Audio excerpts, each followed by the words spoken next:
What's going on? This is Coach Marcus for Pro Fan Talk. And once again, got news about the WNBA. Caitlin Clark was Time Magazine Athlete of the Year, and I thought deservedly so. But then you have Sheila Johnson. That's Sheila Johnson that helped start BET and other, networks, sold it to Viacom for hundreds of millions of dollars, and she's currently worth about 700 something million, whatever it is. She's part owner of the Mystics, the Capitals, and the Wizards. So this is an owner. She's not unfamiliar with what goes on in mainstream sports. But some of the stuff that she is saying is just out of touch, period. She sounds like one of them old people that get mad because everybody didn't get a trophy. That's what she sounds like. And she sounds so out of touch thinking just because of things that happened 20, 30 years ago are relevant now, and the landscape has changed, and she hasn't kept up. So we gonna go through some of these comments, and I'm like, you gotta be serious. Every time they keep fucking the money.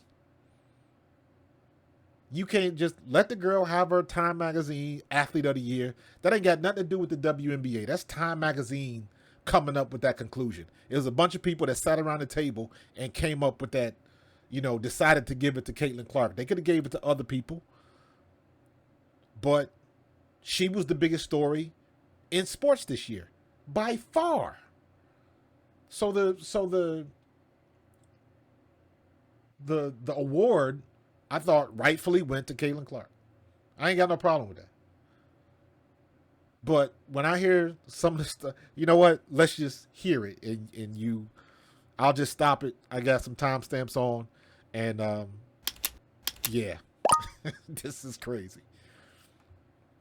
It has taken the WNBA almost 28 years to get to the point where we are now. And this year, something clicked with the WNBA, and it's because of the draft of the players that came in. It's just not Caitlin Clark. Something clicked. First of all, that's funny. Something clicked. What clicked was you had a player that came out of college, and for whatever reason, whether you agree or disagree, to me that's irrelevant.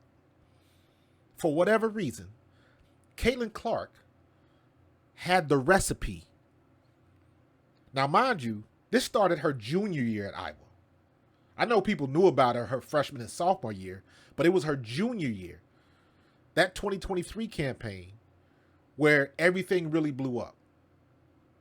Or the spark in the powder keg was the NCAA Women's Finals in 2023 when LSU took the title.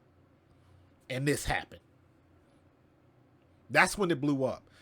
If you were into women's basketball, or you were into Iowa sports, you knew who Caitlin Clark was. Caitlin Clark was that good. But the national media didn't take a hold of it until that final. So in that regard, when people say it was Caitlin Clark and Angel Reese, that part I agree with.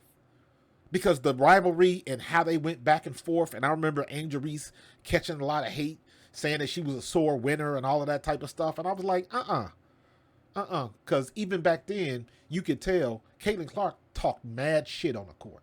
And you know what? When she lost to LSU in 2023, that's when I got respect for Caitlin Clark, because in her press conference, she didn't make no bones about what Angel Reese was doing.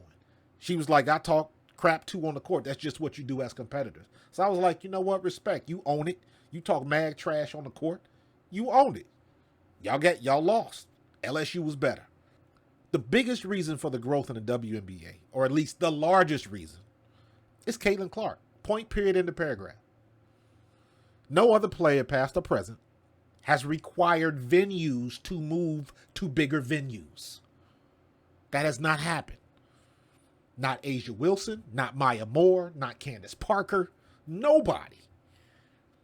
Now, those players, without question, are better than Caitlin Clark. They are better basketball players than Caitlin Clark. But nobody, and I mean nobody, has had the type of impact for the WNBA like Caitlin Clark has, period. She just had the recipe. Nobody's moving the needle. Nobody's putting butts in seats like she was doing it. And like I said, Asia Wilson, best player in the league. Some people would argue Fee Collier, best player in the league. Not moving the needle like Caitlin Clark did. Period. That's stats.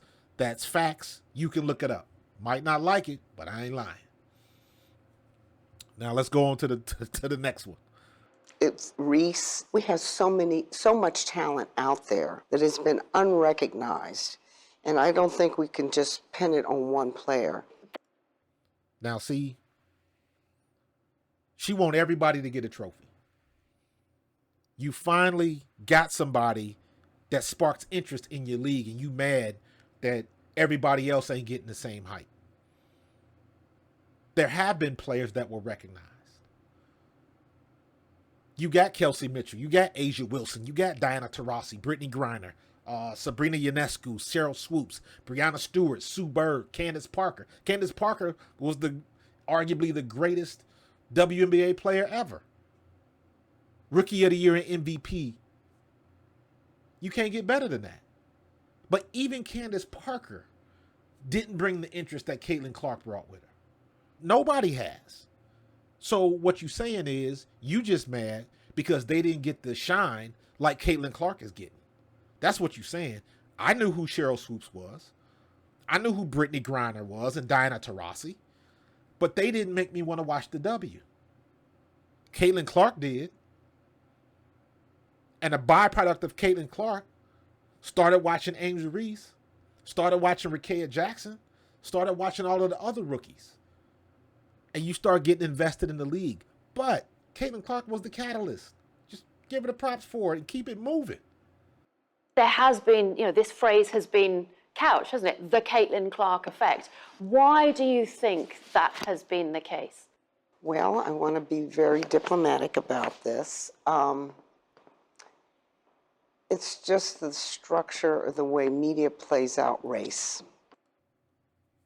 Really?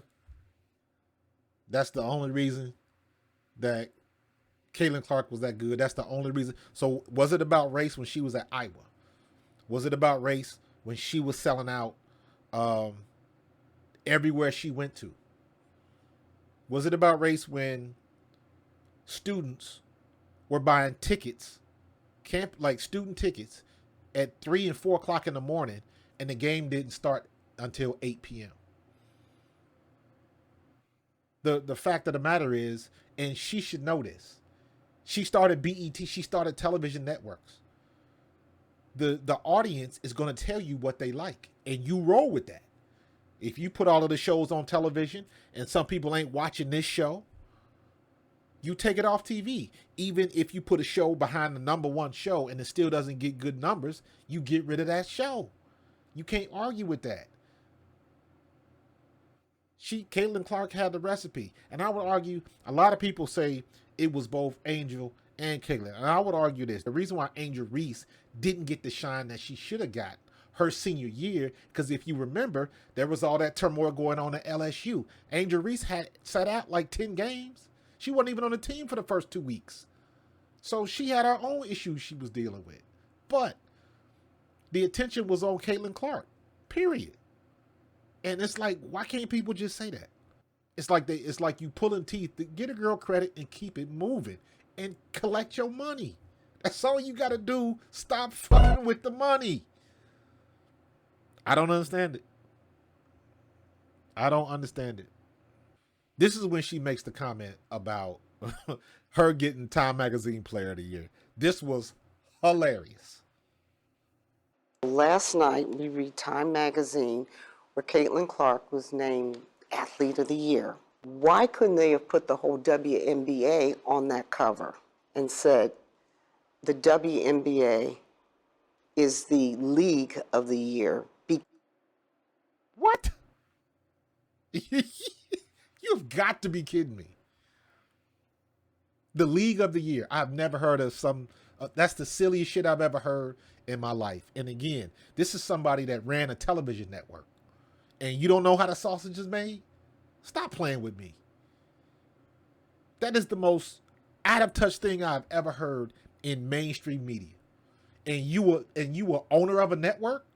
or at least was, are you the owner of multiple professional teams, mainstream teams, and you say some shit like that? I couldn't believe that.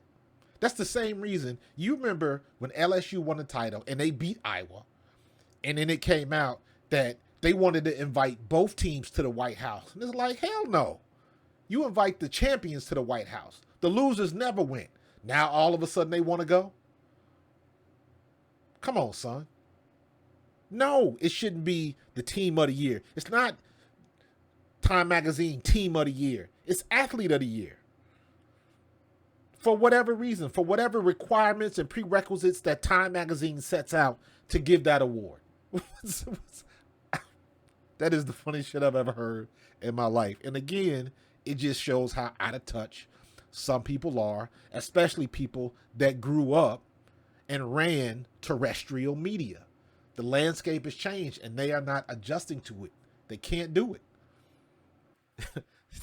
Now she talks about when you single out one player, it creates hard feelings. And Because when you just keep singling out one player, it creates hard feelings. what? It is ridiculous that she owns professional teams. Because here's the truth. You wouldn't say that about an NBA team. She don't say that about the Wizards. She don't say that about the Capitals, men's leagues. Why are you saying that about the women's league?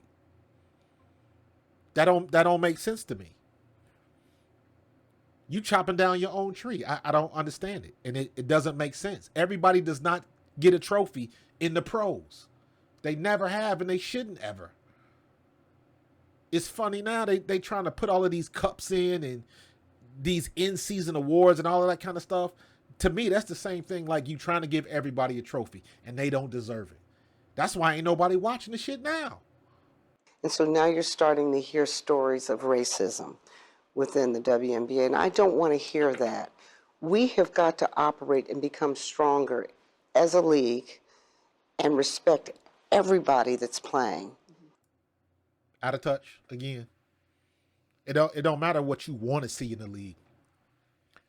You have no control over what the audience is giving you, especially in this era of social media. You have zero control.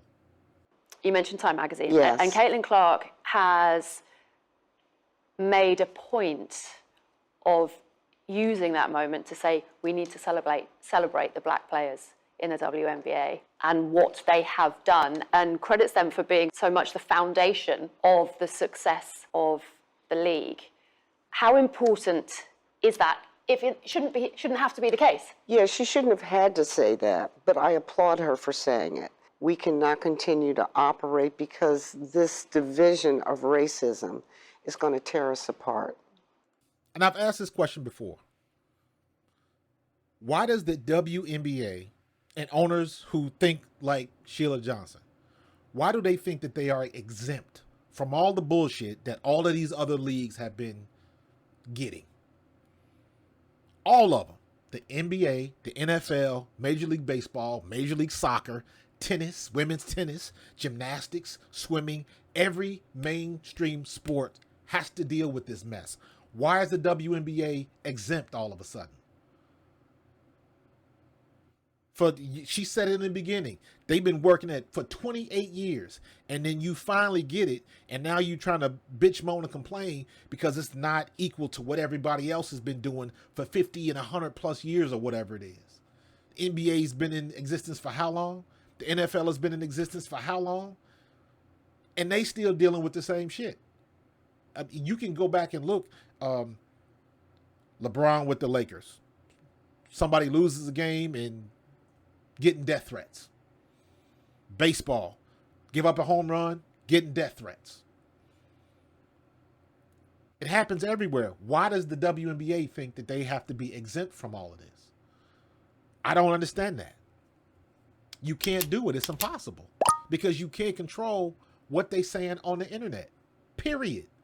You fighting the wrong battle. Out of touch. Cathy Engelbert was criticised, wasn't she, for not being firmer in her condemnation of the racist abuse online suffered by Yeah. the players. What was your reaction to how she dealt with that? Well, I didn't want to think about it too much, She didn't want to think about but it. I think the players were right. She admitted that she made a mistake in the way she phrased it, and I just think she could have been a little bit more diplomatic and understanding of what the landscape of what's happening out there. Because the WNBA is at an... What does diplomatic mean? That's what I'm trying to figure out. I don't get that when she says it. Like, diplomatic for what? You wanted her to come out and give a hard stand against what some of the players were receiving on social media, and you can't fight that battle. You can't tell fans what they can and can't say, even if they're wrong. The only thing you can do is ignore it.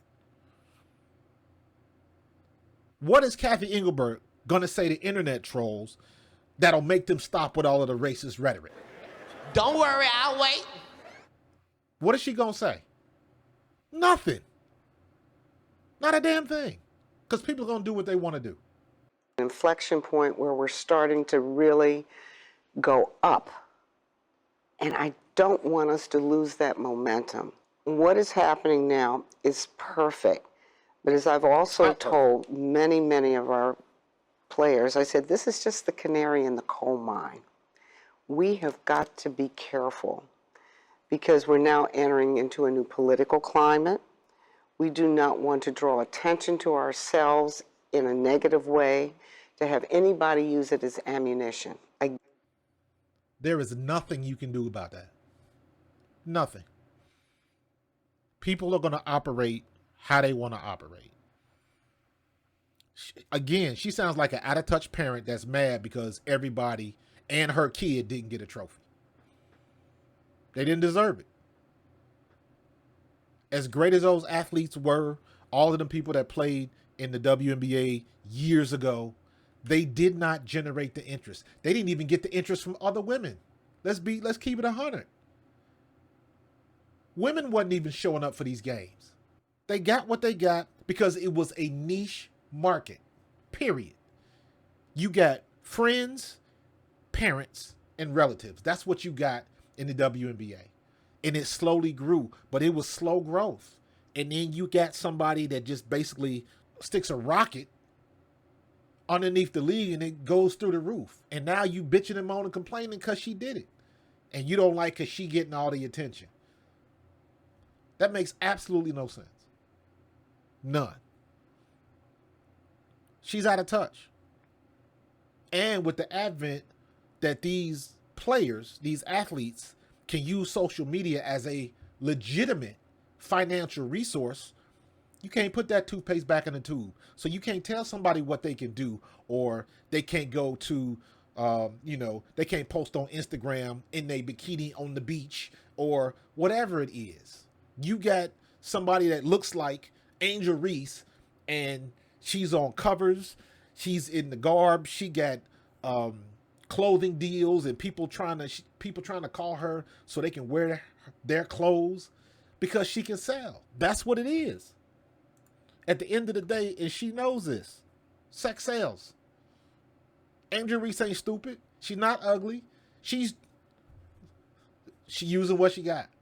Oh, and by the way, she's a damn good basketball player too. And it's funny, everybody else is trying to do the same thing.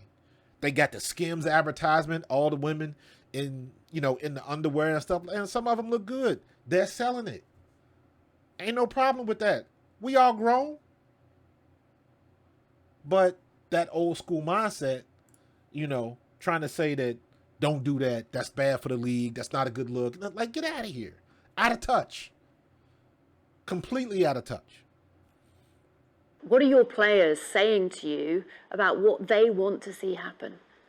We all need to sit down. And I think our leadership with our commissioner, she needs to sit down and even bring a psychologist in, I don't know. But talk to the players and how we resolve the issues that we're going through. Because not only what's going through with the WNBA is happening in society as well. See, you got to stop it right there. Again, you're trying to You're trying to steer what you can't steer. You're trying to control what you can't control. Stephanie White said it best. Control what you can control. That's why she don't go on social media. Silence the noise, control what they can control. I don't go on social media for that reason. Other than that, there's not anything that you can do, especially when you're talking about the internet and all of this kind of stuff. Every time when people talk about I'm getting threats and messages and stuff like that, ain't nobody emailing that shit. That shit comes through your social media, your TikTok, your Instagram, your Facebook, or your Twitter. That's where it's coming from. And you can't control what's coming from the other end of that. You have no control whatsoever. You got people with 3, 4, and 10 burner accounts specifically to do that. How are you going to stop it? You can't. So what are you supposed to do? What you should do is concentrate on the positive and keep it moving. But every time somebody like this got a bitch moan and complain because Caitlin Clark got an award, or what's Angel Reese gonna do? How's she gonna play if she going to all of these events and she's not focused? And I don't like that. Everybody got something. When all you got to do is sit back, let it happen. Everything is gonna work. It's gonna work its way out. It's going to play itself out. They had the same questions when Jordan happened. You think that when Jordan came into the league and he started getting all the attention and he was the advent of the shoe deal, all of that shit that happened with Michael Jordan, you think it wasn't other players that was jealous and mad and all of that type of stuff? But you know what? They did what they had to do and they kept it moving.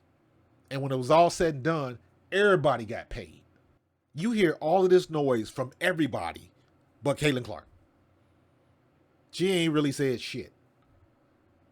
This interview was the most she has talked about anything all season. Everything else was outside noise. And people like Sheila Johnson, who was out of touch, they just keep adding to it.